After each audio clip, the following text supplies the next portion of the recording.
What's going on, guys? Rebel Tanker. Welcome back to Operation Scarlett Turn 7 for the United States. Alright, well, the Ottomans are continuing to sort of hole up as they're about to become pressured on multiple fronts. Japan has helped reinforce Iraq and is continuing to push forces towards that goal.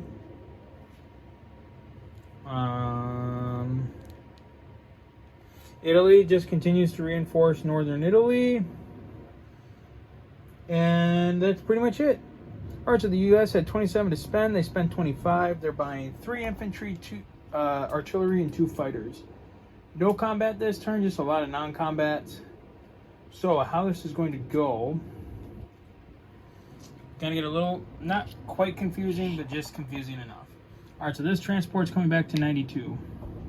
We have 2 transports from here that are also going back to 92.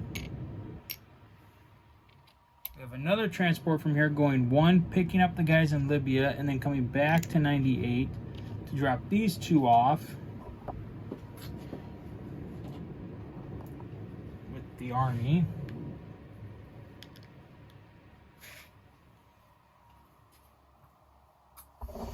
Meanwhile, this battleship and cruiser is also going to join the ever-growing American fleet.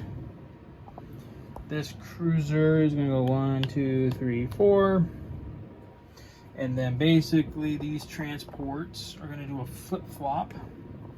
You know, basically do a bridge.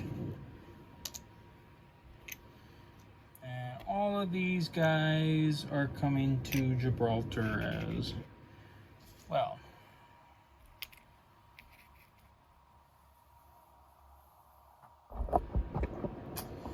Okay, short and sweet. Deploying American forces, 3 more infantry and artillery, and 2 fighters. The U.S. saved 2.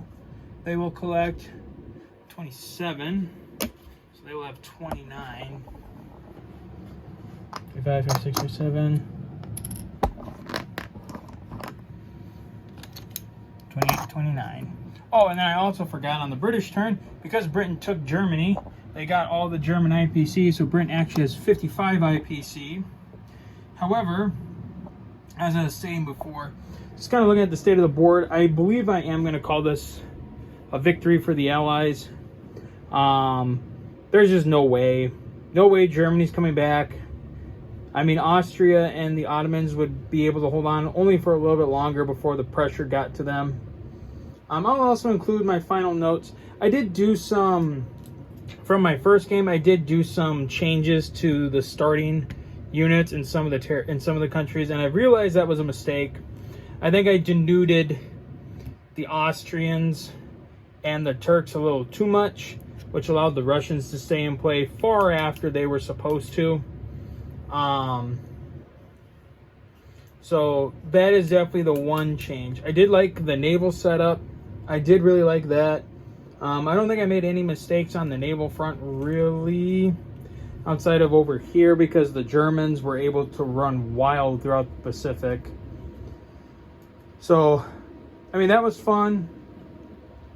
I'm going to change up some of the random. I'm going to probably change up a little bit of the random events, especially with like the French mutinies. I think I might even thinking about possibly doing something where like the Germans can still convoy raid, or like have the Germans be able to convoy raid without bringing the United States into the war.